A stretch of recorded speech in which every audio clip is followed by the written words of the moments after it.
Hey guys, today we are going to discuss 3 major mistakes that can stop any growth on your trees this spring and how to avoid them. So let's get right away into this topic with the first mistake you should avoid, and that is dust that collects on your trees. We all know it, colder season also means drier air, which also often means that it can get dusty quite fast, and that also means that dust will collect on the leaves of your trees. In winter, it is unsightly, but it doesn't really harm the tree as it is anyway in most of the time a dormancy. Now in spring, however, you need to get rid of any dust that has collected on the leaves, because all this dust that has formed on your tree functions as a filter, keeping away light from the tree, from the leaves, and that of course also hinders any growth that can happen now in spring.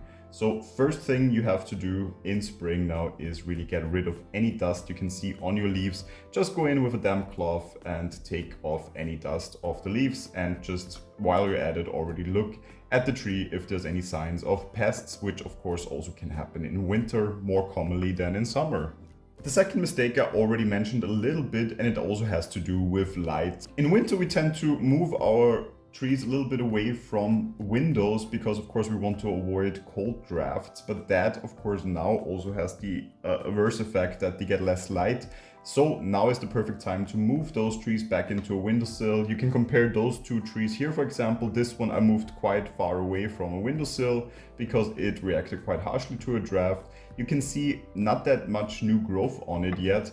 In comparison, this one here I have had in the windowsill for the last couple of weeks already, and you can see all the new growth that has already started to form here. This is simply due to the fact that this tree got way more light already than this tree got. So in spring now, make sure your trees get enough lights again to really encourage them to go out of dormancy to grow again. If you use growth lights, that also means to use it for longer during the day and to maybe also pull it a bit closer to your trees.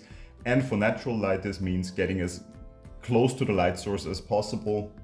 Of course, as it is still a bit too cold to put, for example, a ficus outside already, we are talking here about a windowsill where it gets the most light. So either a south-facing or a west-facing window, and then you'll be good.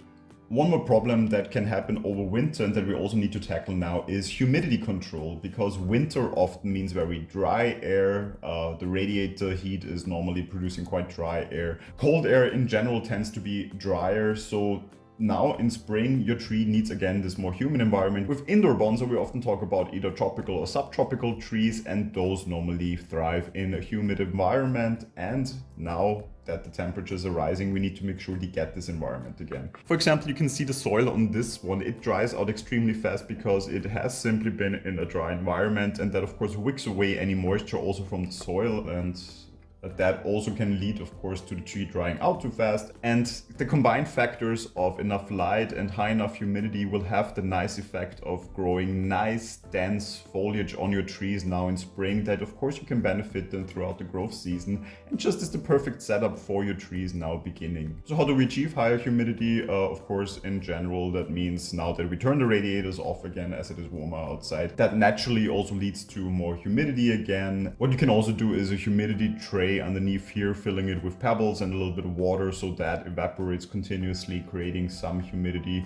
Misting also can help, of course, with creating humidity on your trees. So there is certain things you can do to simply, prop up your trees perfectly now in spring. And there's certain mistakes, as we mentioned, that you should avoid. What is the outcome of these mistakes? So potentially we're talking about pests appearing on your trees because simply the environment is wrong for your trees, and then pests normally thrive. We're talking about losing leaves, no growth showing even though there is the potential for growth already, and in the worst case scenario, of course, a tree dying because it has not the right environment and the right surrounding to really thrive now in spring. So, and to finalize this, also one more bonus tip, of course, when we look at the watering and the feeding more especially, it is time now to also amp up the feeding again to make sure your tree gets all the nutrients it needs to actually produce new foliage.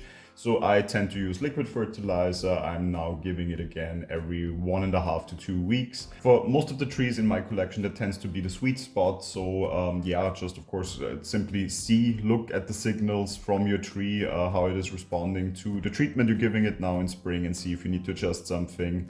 And that is already setting up your trees perfectly for spring. If you have any questions, feel free to leave them in the comments. If you enjoyed this video, feel free to leave a like. And if you enjoy my channel, feel free to subscribe to it. Hopefully I will see you in the next video. Until then, take care.